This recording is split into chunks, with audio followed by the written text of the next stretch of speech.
Hello, कैसे हैं आप सब। आई होप कि आप सब बहुत अच्छे होंगे, मन लगा के पढ़ाई कर रहे होंगे। आप सब ने भी सीईटी मेंस की पढ़ाई करनी शुरू कर दी होगी। तो आज मैं सीईटी मेंस के लिए जो टॉपिक आएगा रोड सेफ्टी, उसके एमसीक्यू लेके आई हूँ और जो मैं ये खुद तैयारी कर रही हूँ और अपने आज से नोट्स बना रही हूँ। ठीक है, तो ये मैं आपके साथ शेयर कर रही हूँ। फर्स्ट क्वेश्चन है, जब यातायात उल्लंघन या गाड़ी की जांच के लिए रोका जाता है तो चालक को दिखाना पड़ता है। ठीक है, तो क्या दिखाना पड़ता है? रजिस्ट्रेशन का प्रूफ, इंश्योरेंस प्रूफ और driving licence. Question number second है, स्थानीय सड़कों पर गति सीमा कितनी होनी चाहिए भले ही कोई गति संकेत मौजूद न हो। तो जो लोकल सड़क होती हैं उस पर गति सीमा कितनी होनी चाहिए चाहे कोई भी गति संकेत वहाँ मौजूद न हो, तो 50 किलोमीटर पर आवर। अगर ऐसा लगता है कि बारिश के दौरान आपके टायरों का सड़क से कर्षण खो गया है तो आपको क्या करना चाहिए? बारिश के दौरान आपके टायरों का जो सड़क से कर्षण खो गया है तो हमें जो स्टेयरिंग व्हील है उसको सीधा रखने की कोशिश करनी चाहिए।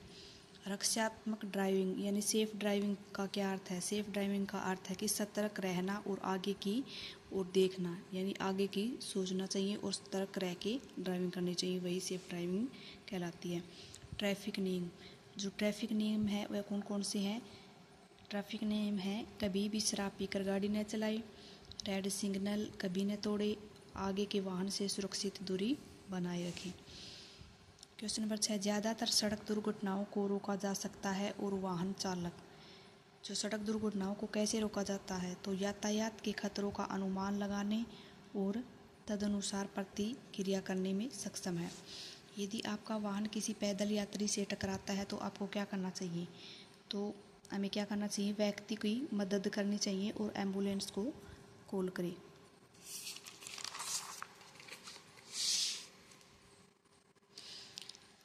क्वेश्चन नंबर 8, यदि किसी दुर्घटना के कारण किसी तीसरे पक्ष की किसी भी संपत्ति का नुकसान होता है तो क्या करना चाहिए? तो वाहन चालक को 24 घंटे के भीतर निकटतम स्टेशन में सूचित करना चाहिए। जब स्कूल बसें छात्रों को उतारने या चढ़ाने के लिए खड़ी हों तब हमें क्या करना चाहिए? तो धीरे और सावधानी से आगे बढ़े, क्योंकि छात्र अचानक सड़क पार कर सकते हैं। तो आगे बढ़े आएगा यहाँ। क्वेश्चन नंबर 10 है, गति सीमा से अधिक गति पर वाहन चलाना।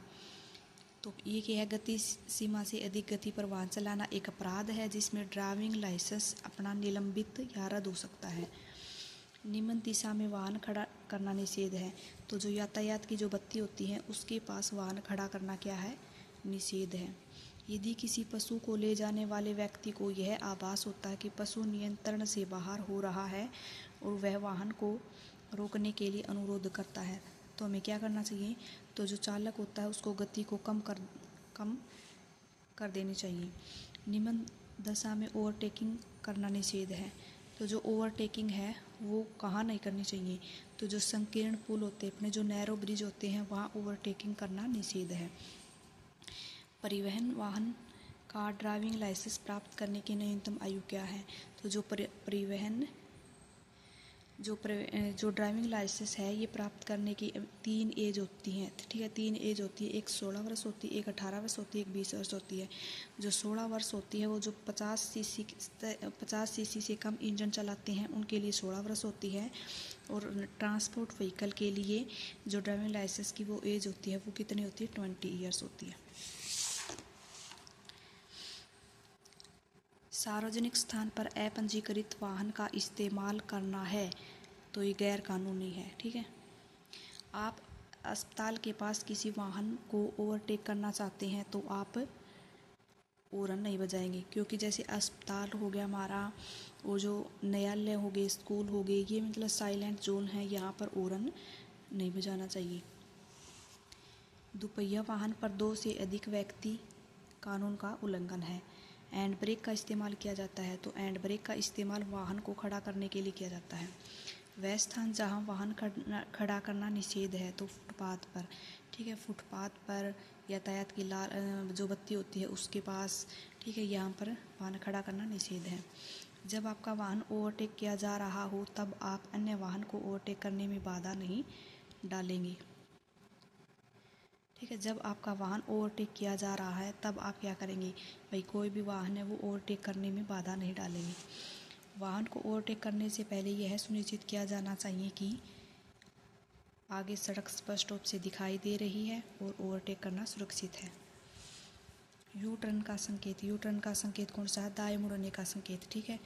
ये ऐसे होता है यू टर्न, जैसे हम ऐसे जा रहे हैं, ठीक है, तो हमें यू टर्न लेना है तो यू टर्न के लिए ये संकेत होता है, ठीक है। जब आप स्कूल का यातायात चिन्ह देखते हैं तब आप क्या करेंगे, तो गति को कम करेंगे और सावधानी से आगे बढ़ेंगे।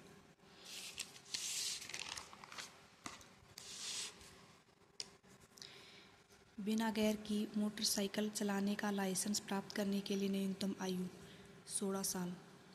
बिना गियर की, तो बिना गियर की जो मोटरसाइकिल होती है वो 50 सीसी के इंजन होता है, 50 सीसी से कम इंजन होता है उनका, तो उसके लिए 16 साल। और जो 16 साल है इसमें जो ड्राइविंग लाइसेंस के लिए ये बिना पेरेंट्स की सलाह लाइसेंस नहीं बनेगा। जिस रास्ते पर आप जा रहे हैं उसकी बाईं ओर मुड़ते समय आपको, ठीक है, रास्ते पर जा रहे हैं हम, ठीक है, और उस रास्ते के बाईं ओर मुड़ना है, तो बाईं ओर मुड़ना है तो बाईं ओर मुड़ने का संकेत दिखाना चाहिए और रास्ते की बाईं ओर रहे और बाईं ओर मुड़े।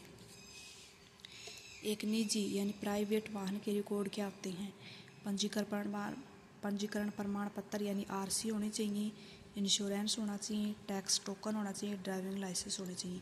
ये एक निजी वाहन होते हैं उसके रिकॉर्ड होते हैं। पैदल यात्रियों को नुकीले मोड़ों व ठहरे वाहन के पास से रास्ता पार नहीं करना चाहिए। क्यों? क्योंकि जो दूर से आ रहे अन्य वाहनों के चालक व्यक्तियों को सड़क पार करते हुए न देख पाए, ठीक है। ओवरटेकिंग करना निषेध है। जब आगे सड़क स्पष्ट रूप से दिखाई नहीं दे रही हो तो ओवरटेकिंग करना निषेध है। ओवरटेकिंग करने के लिए हमें आगे से जो सड़क है वो स्पष्ट रूप से दिखाई देनी चाहिए। मोबाइल का उपयोग नहीं किया जाना चाहिए, तो वाहन चला रहे हैं तो मोबाइल का प्रयोग नहीं करना चाहिए। जब वाहन में ईंधन यानी तेल भरा जा रहा हो तब धूम्रपान नहीं करना चाहिए। वाहन खड़ा करने की अनुमति है, तो जहां वाहन खड़ा करना निषेध नहीं है वहाँ वाहन खड़ा करने की अनुमति है। पीछे देखने वाले आईने का प्रयोग किया जाता है। जो पीछे देखने वाले आईने का प्रयोग है पीछे से आ रही यातायात को देखने के लिए। हॉर्न का प्रयोग निषेध है, तो हॉर्न का प्रयोग का निषेध है अस्पताल, न्यायालयों के पास और स्कूल। मधुपान का मतलब है शराब। मधुपान करके वाहन चलाना सभी वाहनों में निषेध है, ठीक है, चाहे वो कैसा भी हो। मोड़ की ओर आते हुए ओवरटेकिंग करना अनुमति नहीं है। किन परिस्थितियों में ओवरटेकिंग निषेध है, तो जब अन्य यातायात को असुविधा या खतरा होने की संभावना हो उन परिस्थितियों में ओवरटेकिंग करना निषेध है। जहां रास्ते पर यह चिन्ह प्रदर्शित हो कि रास्ता फिसलन भरा है वहां वाहन चालक को क्या करना चाहिए, गियर बदलकर गति को कम कर देना चाहिए। अस्पताल के प्रवेश द्वार के सामने वाहन खड़ा करना क्या होता है, अनुचित है। जब एक एम्बुलेंस आ रही हो तब क्या करना चाहिए, एम्बुलेंस आ रही है तब वाहन चालक को वाहन सड़क के किनारे लेकर जाने की खुली जगह देनी चाहिए एम्बुलेंस को।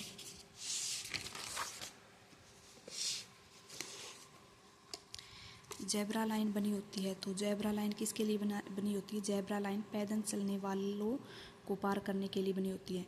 तो आई होप फ्रेंड्स ये वीडियो आपको अच्छी लगी होगी। तो आज हम 40 क्वेश्चन करेंगे। ये आगे के क्वेश्चन बहुत सारे हैं, ये नेक्स्ट वीडियो में करेंगे। तो अगर ये वीडियो अच्छी लगी हो तो लाइक करना, सब्सक्राइब करना ना भूलना। आपके जो लाइक और सब्सक्राइब होते हैं वो मुझे बहुत मोटिवेट करते हैं, तो थैंक यू।